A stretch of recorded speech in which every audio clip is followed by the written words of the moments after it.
बुनियादी सवाल ये भी है कि साहब देखिए, आप इस शहर की जमात होने के दावेदार हैं, आप एक नुमाइंदा जमात हैं।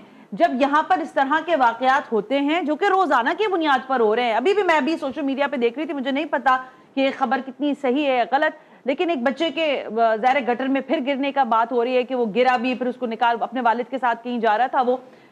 लेकिन मेरा सवाल सर जी अली, बात सवाल ये है कि देखिए, आप भी तो वोट तो लेते कराची से है ना, नाम तो एमक्यूएम का कराची के साथ जुड़ा हुआ है, नथी है आप कराची के साथ।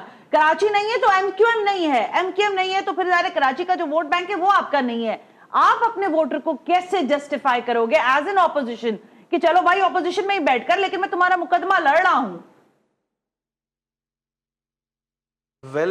कोई एक ऐसा कानून जो सूबे में राइज किया जा रहा हो, कराची स्पेसिफिक, कि जिस पे हमारे रिजर्वेशंस हों और वो निज़ाम कराची वालों को डिलीवर ना कर सके, और उस निज़ाम पे मुत्तहिदा कौमी मूवमेंट पाकिस्तान की जानिब से चुप साध ली हो, तो वो जो आप अपने प्रोग्राम में वो ऊपर वो चला रही है ना, फ्रेंडली अपोजिशन, तो फिर मैं ये वाली बात मानने को तैयार हो जाऊंगा। देखो सना, सूरत हाल ऐसी है कि चाहे वो भाई मेरी जमात के पास शायद इतने वसाइल नहीं हो माली कि मैं बैनर्स और होर्डिंग लगा लूँ। जमात इस्लामी वालों के पास तो बड़ी सहूलत मौजूद है माशाल्लाह से, करोड़ों इस मामले में आते हैं। तो ये काम हम नहीं कर सकते। हम असेंबली के फ्लोर पर आवाम का मुकदमा लड़ते हैं, चाहे वो बल्दियाती निज़ाम हो, चाहे कराची, चाहे कोई भी इशू, यू नेम इट सना, उस पे अगर मुत्तहिदा कौमी मूवमेंट पाकिस्तान की जानिब से असेंबली के फ्लोर पर बात नहीं की गई हो या उस पे पॉइंट ऑफ व्यू अपना नहीं रखा हो, मैं आपकी ये बात मानने को तैयार हो जाऊंगा कि हमने जो है वो फ्रेंडली अपोजिशन का किरदार अदा किया हुआ है, और हमने जो असल मसाइल हैं उनसे नजरें चुराने के लिए बस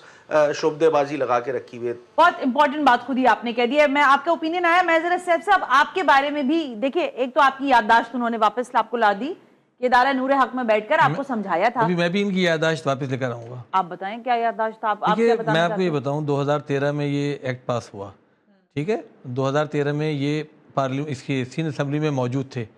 इन्होंने कौन सी मुखालफत की, इनसे पूछें, मुखालफत नहीं की। नंबर एक बात, ये इतना लूला लगड़ा एक्ट है ना। वसीम अख्तर साहब इसी एक्ट के तहत क्यों फिर मेयर बन गए? क्यों इन्होंने इंतखाबात में हिस्सा लिया? सुन ले, 2015 के इंतखाबात में इन्होंने हिस्सा लिया ना, और वसीम अख्तर साहब मेयर बने और 4 साल रोना रोते रहे कि जी मतलब कोई इख्तियार नहीं है। ठीक है, मुझे याद है, सही है। इन्होंने तो गुज़िश्ता इंतखाबात में, अच्छा आप वो, आई एम सॉरी, आप वो बनना चाहते हैं कि इन्होंने ठोकर खाई, इन्होंने सीख लिया, उन्होंने कहा नहीं, आप कह रहे नहीं हम ठोकर खा के सीखेंगे, पहले हम सिस्टम में आएंगे, हमें कुछ नहीं मिलेगा, फिर हम कहेंगे कि नहीं। देखिए बात क्या है, बात यह है कि इस इंतखाबात में जमात इस्लामी हिस्सा ना लेती तो आपको कभी उम्मीद थी कि आपका मेयर आने वाला है? मेयर आ जाता, आना ही था वो तो, मतलब जाहिर है जिस तरह हटाया रोका गया उसको, वो तो अपनी जगह सारे सबको मालूम है दुनिया को। बात यह है कि अगर जमात इस्लामी इन इंतखाबात में हिस्सा ना लेती, 9 टाउन हमारे ना होते, वो 9 टाउन भी पीपल्स पार्टी के पास होते, उन 9 टाउन्स का भी वो बदतरीन हाल होता जो पीपल्स पार्टी के टाउन का है। अच्छा, और जो कराची का है। बहुत अच्छी बात की है साहब आपने, बहुत ही $1 मिलियन बात की। पूरी बात आप सुनिए, पूरी बात सुनिए। जमात इस्लामी के टाउन जो उनके पास इख्तियारात हैं, उनके पास पार्क का इख्तियार है, उनके पास स्ट्रीट लाइट्स का इख्तियार है, उनके पास स्कूल का इख्तियार है, उनके पास लाइब्रेरी का इख्तियार है, उनके पास क्लिनिक्स का इख्तियार है, उसको वो 100% अदा कर रहे हैं।